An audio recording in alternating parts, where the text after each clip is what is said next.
Taigi vis arčiau Velykos, turbūt kepsim, virsim, tai sviestas tikrai mūsų neprašau. Kolega dar papasakojo apie pagonišką tradiciją per Velykas daryti sviestinį avinėlį, kaip paaukojimo, reiškia, ženklą. Tai apžvelgsim šiandien sviestą mūsų velykinio apsipirkimo kainų reide. Tai dabar esame Lidle ir pasižiūrėsime, kokios čia yra kainos. Tai pradėkime nuo gerai atpažįstamo brendo. Žemaitijos saldžios grietinėlės sviestas 82% riebumo, 2,79 € už 200 gramų, kilogramo kaina 13,95 €.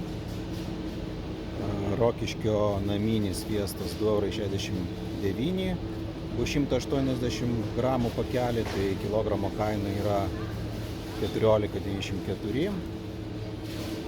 Toliau akcijuojamas sviestas Lidlo pagaminta Lietuvoje, 82%, 170 gramų, nubraukta kaina 2,29 €, akcinė kaina 1,99 €, tai kilogramo kaina gaunasi 11,71 €, bet šalia neakcijinis yra pigesnis.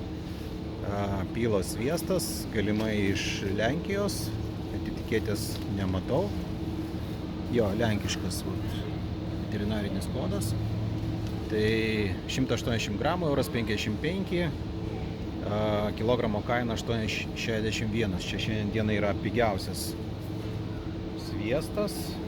Ai ne, žiūrėkit, yra dar pigesnis sviestas.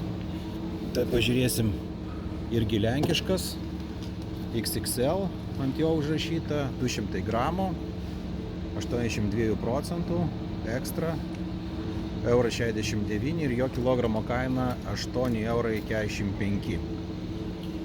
Tai ką, tiek apie Lidlo pasiūlymus. Šiaip jeigu brandinį imti, tai man atrodo Maksimai matėm Žemaitiją pigiau.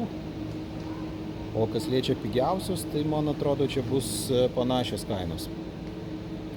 Tai ką, tiek, važiuojam į kitą parduotuvę.